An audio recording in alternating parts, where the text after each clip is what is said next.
Hey everybody, so welcome to this little interview and a really special guest of mine. Abhinn is a friend of mine personally. Every time I go down to London, he's always like, hey, makes the effort, let's meet up. He's a great guy personally, but also professionally as a network marketer and as a home business owner. Abhinn is someone who I've followed and been in touch with for a good few years now. And it's great to see, as part of our industry of home business, of using online strategies, of keeping things simple, about how often we are impressed by the huge success stories, by like financial figures. We see people earning 10, 20, 50, 100 grand a month, and we're like, wow, that's life-changing. But there's very many different forms of success. And Abhinn's got a really interesting story. He's one of the most active, consistent guys I know. And I think if you're someone who procrastinates, if you've got excuses that you need to move past, and if you'd really just like to understand what simple steps you can take to begin building your business online, then I think you're going to get a lot of benefit from Abhinn and his story. So how's things with you, my friend? Are you well? Yeah, I'm doing well. Hey, Richard, how are you? Good, really, really good. I just came back from a run. I was just saying before we started. So if I start sweating, it's not the pressure of Abhinn's greatness that's getting to me. It's just I'm just cooling down before I grab a shower. I'm so stiff with my schedule. It's unreal. I drive my wife crazy. I'm like, no. I said I'm going for a run. I've got precisely 60 seconds before the interview starts to fit it in. I'm gonna do it. I'm gonna go for a 20-minute run and I'll be back on time. So just bring us up to the point where what kind of got you started in home business. So what were you doing before, and then what got you started in the very first time you began to build any kind of home business? What caused you to make the decision to say, you know what, yeah, I'm going to build one of these home business things? Okay, so let's go back to 2007. 2007, I suffered an out of hospital cardiac arrest. Out of the blue, nothing ordinary. Went to do an errand for my father that day. Very nearly didn't come back. Someone I did the errand apparently, and then the person I collapsed on there, suffered a cardiac arrest. Person who How old was he then, Abhinn? How old was he in 2007? 24. So 24, nothing, no indication, just Obviously, I was born at heart clinic, but in terms of a cardiac arrest, in terms of symptoms, there was no indication whatsoever that I was going to suffer one out of the blue. So a person reacted quickly, and a defib was on site. Very lucky where I was at the place, and he reacted. So had it not been for that, maybe I might not been there. Who knows? But I was very lucky that day. So as a result of that, I went to hospital and all that, and then went through all the procedures, all that, and then I've met from that I was introduced by someone through the home business. It was something a couple of years later. So this was around 2009. I got into the home business a couple of years later, and obviously I joined in because at the time when I was looking for work, a normal 9-to-5 job, because I just finished. It was like also the last year of my university as well. So I just finished, so I suffered that cardiac arrest. That's when I was finishing university. So that's the further year back. So instead of finishing 4 years, I finished in 5, which is fine. Happens, whatever. Sure. But I finished off that year, so I was looking for a normal job, like we all go through that system right there. Went through that, and then I wasn't finding anything, and then I was introduced to home saying that there's this opportunity, this procedure, we may want to thing. But because I was interested you, because this is sorry to interrupt.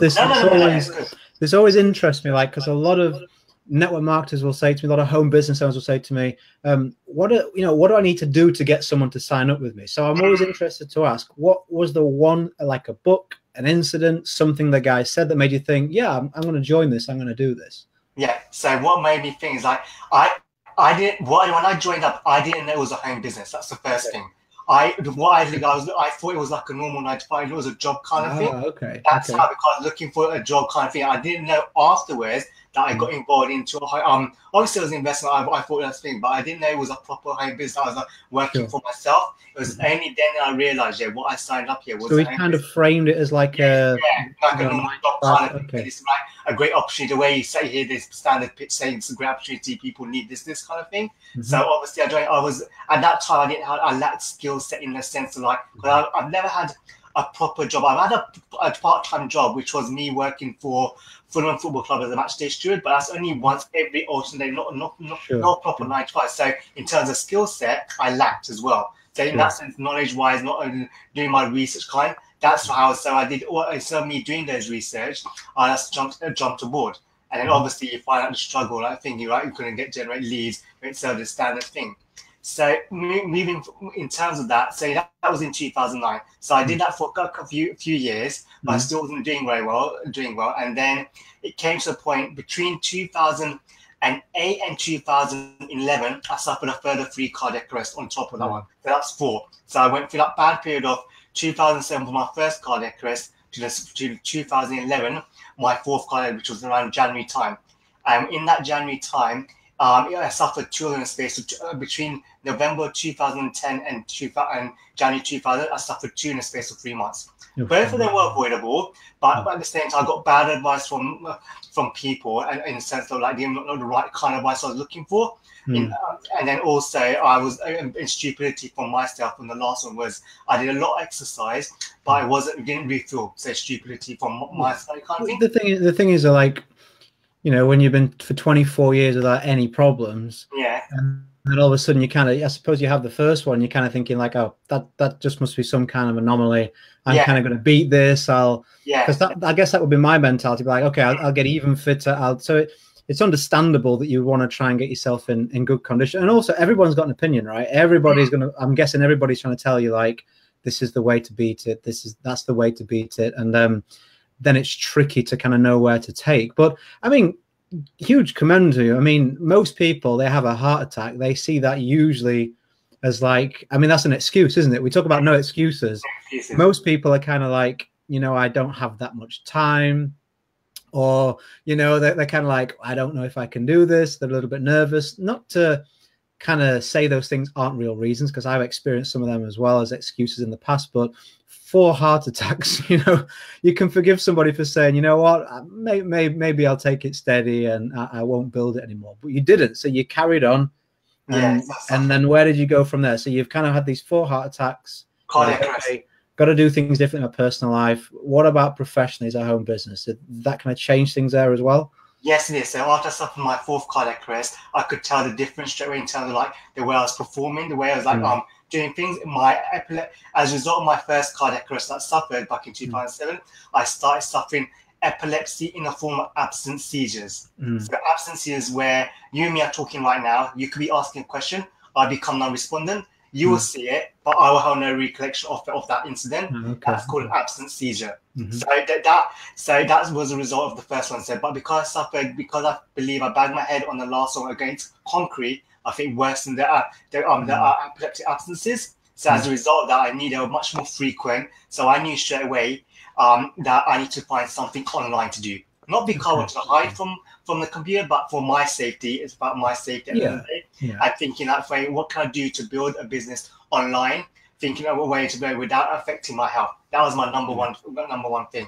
So that's smart. That's smart. So you know, you can't. Traditional methods are really, I find there's nothing wrong with them in the sense of that people can still make them work. But I mean, anyone that follows me will know I say this over and over again. There's only a really small minority of people that can pull off traditional methods, because if you have an existing huge following, or you're already sharp with sales, or you have a huge successful background, or you're charismatic and you're outgoing naturally, none of those things that I had and most people don't have, right? Then of course you can just say, hey, you want to get started with me, and they will, because it's you.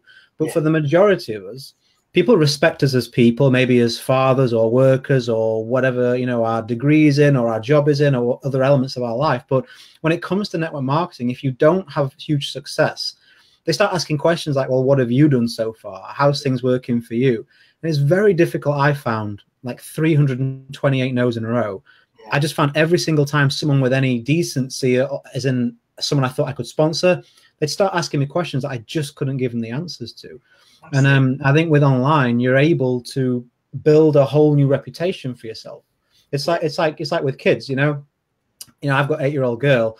She's a good girl. She listens to me, but I know full well when she gets to being a teenager, some cool aunt or uncle or some older kid at school will say the exact same thing I've said, and they'll be a genius. It's the source of the information, right? So whenever you go to friends and family, they're still viewing you through their relationship with you. Whereas online, you can decide on a brand, you can decide on an image, you can go and increase your skill set. And these people, when they come and find you, they're like, this is the first experience of Abhinn that I've ever had, and they can respect you in that way. So, and plus for health reasons, you know, and time reasons, it's a smart move. So what kind of things, actions did you start to use to build your business? So you went from traditional, you realized, you know, 4 heart attacks in 3 months, enough's enough.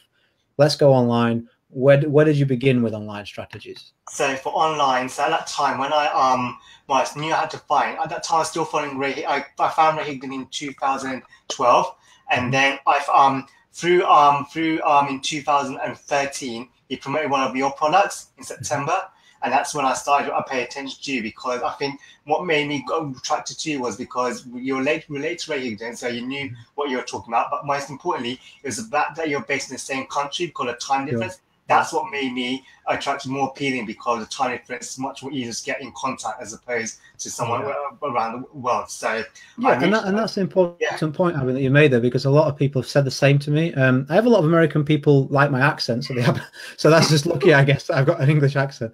But I think when someone is looking at online marketing, there's a lot of lessons inside of what you're saying. Being able to relate to someone is huge. Like there's a reason why, and we spoke about this before, you know, there's a reason why there's particular elements of my story that I'm continually repeating.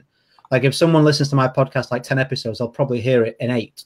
You know, failed in 3 companies, 328 no's in a row, sponsored over 700 people, 50 grand's worth of debt online. You know, there's about 10 or 11 different elements that I always go to. And that's, I suppose it's because it's smart to market yourself that way, but more the reason I do it is because I want someone out there who's perhaps lost a business like I did to go, oh, hang on a minute, if this guy can do it, maybe I can. And all of a sudden, everybody out there online was American for definite. I saw a huge gap. I was like, everybody who's using these strategies are all American. And I bet that there'll be some English people out there that just through their upbringing or their perception will be like, well, this guy is thousands of miles away, but if there's someone close to home, if they can do it in this country, maybe I can too. So that's a huge thing in marketing. So you found me sort of following me, and what kind of did you take from my content? What was the first techniques you chose to do? So the first thing, so what I then was I wanted to find something online, and I looked for a thing, and then I knew I wanted to join a system, but I wanted to join from someone in the UK, hence why I found you. Sure. That's how I related to found you. And then what I did from Ray Higdon stuff, I took what he was learning, so stuff like prospecting, networking kind of thing. I started I learned a little bit about blogging when he started learning blogging, so didn't dive too deep, but I knew a little bit kind of thing about blogging. So when I started, I started doing prospecting kind of way, but I still was lacking skill set because I didn't have much people skills, because I didn't have a proper job. So I was still lacking at people skills. So it got to the point where I'm like, kept doing it. But then because learning over time, I went through learning through other people because of the connections I made through you, such as going up and then Robin, Sifin, and Kathleen, my skill set improved. So now what I do, I know how to connect with people, something that I never used to be able to do before. I know how to connect with people. So that's what, because through connecting through you allowed me to open up more gaps, so I was to increase my skill sets that I didn't have new skills that my current skill sets that how improved, but also developing new skill sets that I never had before, like things that I never thought I would do, such as video. I mean, I thought to myself, who would go on video? But I still do it, and I do live videos that I didn't think I would be possible to do. That's really good, and I've noticed that about you. I remember we spoke for a while, because Abhinn's a really good guy, and anytime there's a product released in the industry, Abhinn's like, hey, have you got an affiliate link? Have you got an affiliate link? So because of that, I always try and give him exposure. I always have time, and we get on really well as personal friends for sure. So I've definitely noticed that there's a lot of things that you've taken on that are new. I know you engage a lot on Instagram nowadays. I've seen that you do live videos really frequently in your Facebook group for your community, which a lot of people are too nervous to do. I mean, it took me a while to do my first video, and it was terrible, but it was a start. It was a start, and I still do the same now. Every now I make a video now, and I'll go, yeah, I'm getting okay at this, and then 3 months from now, I look back and I'll go, oh God, why did I say that? So the biggest way you can start to make inroads into a technique is to do it. It's like learning to swim. You can read as many books about swimming as you like, but until you get the feel of the water, you don't really understand what needs to happen with your body, with your breathing, with your mindset to kind of float and move through the water. And I think it frustrates me and disappoints me that a lot of people way more talented than you and I even, they sit on the sidelines. They have all this skill set, all this passion, all this potential in their life, yet they're just scraping by because they won't go and get a coach. They won't send a message to somebody. They won't buy a course. They won't take that step and be practical and go, you know what, if I'm weak here, instead of avoiding it, why don't I try and plug that gap with knowledge? And that's what Abhinn has done. I've seen him do that. I've seen him invest in courses, consume the course, implement it, and then I'll get, okay, what is my next weakest link? Okay, let me go and get a course, or let me go get coach, or let me go whatever. Let me invest in that knowledge. Let me then apply that knowledge and then move up and up and up. And that's how Abhinn's been able to be, in my eyes, for definitely successful, because the thing with our industry is in any business, 2 + 2 = 4 for everybody that knows a formula, anybody that knows maths. So when you keep on being consistent like you are, and I see you posting, I see your frequency that you do things, you have to reach a point where you get better and better and better. And at some point on the ladder, you get a breakthrough. You know, I made a lot of videos where nobody paid attention to them. You know, I did a lot of posts, I did a lot of all sorts where nobody paid attention to it. And that was good quality stuff. I used to compare it to other marketers and think, why is no one listening to me? You know, I'm not the best, but I'm definitely not the worst. And some of these guys worse than me have got loads of followers. And then I realized that as my skill set grew, the value of my person grew, and I could apply that, and people can just sense that. So there's no real shortcuts. So we'll finish off now. So let's just a couple of pieces of information for people listening. Anybody that wants to reach out to you, where's the best place for them to find you? Best place is Instagram. So they can type if they can't type my name, Abhinn Patel, you can type home business tips and my name will come up. Where you can find me. Oh, very nice. Very nice, Abhinn. There, a bit of branding, very good. Yeah, so guys, I tested that. I typed home business tips and my name comes up on Instagram. So perfect. Yeah, so that you can, if you can find me definitely on Instagram. I'm on there. I post 3 times a day on there consistently, day in day out, including Sundays. And also you can find me on Facebook. Just type my name. Perfect. Yeah. And if there's one piece of advice you could give to somebody that obviously you've overcome many struggles, you had many reasons you could have quit.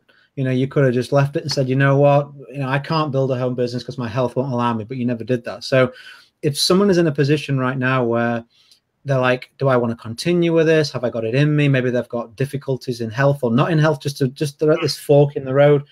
What is one kind of tip, just maybe 30, 60 seconds that you feel that, you know, you could inspire them to carry on, or advice you could give them? Yeah. I'll say to them, remember why you're starting your business in the first place. There's always going to be people that's going to bring you down. But just remember why you're starting in the first place. Think how far you've come despite your health challenges that you faced. And just use that as motivation and find the people that you can relate to. Because they'll have some, maybe 1, 2 nuggets in there that maybe missed for you, that stopped, that maybe the difference between you quitting and you continuing. So find someone that you'll relate to. That's the number one thing. And then understand you, because because I can, even though you don't go through my condition, I can understand what you mean. I can understand when there's nuggets that you've given me. As a result, that's allowed me to keep pushing and find solutions despite the challenges that I face.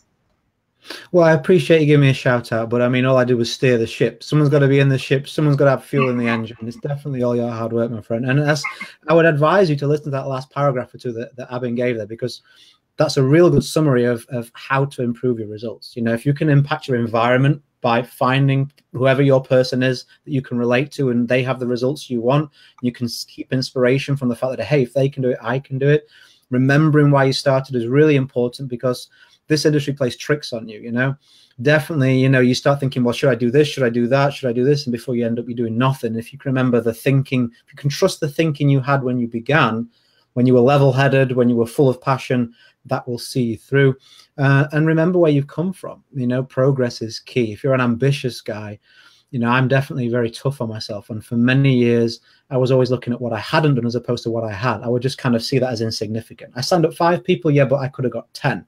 I never said, yeah, but 5 years ago, you couldn't sign up anybody, Richard. I never gave myself any kind of gratitude or progression for that. So that's some great advice from Abhinn. And yeah, I'll make sure that I leave any links beneath here so you can get in touch with Abhinn. If you've got any questions, particular, ask them underneath here somewhere. You'll see a comment section or something like that, and I'll make sure it gets back to Abhinn. And yeah, I will catch up with you all soon. I'm looking forward to chatting with you again soon, Abhinn. And anything else you want to say just before you go? Thank you for having me, Richard. Greatly appreciate it. Anytime, my friend. You shared a lot of value there, and I appreciate your time. Bye for now. Bye.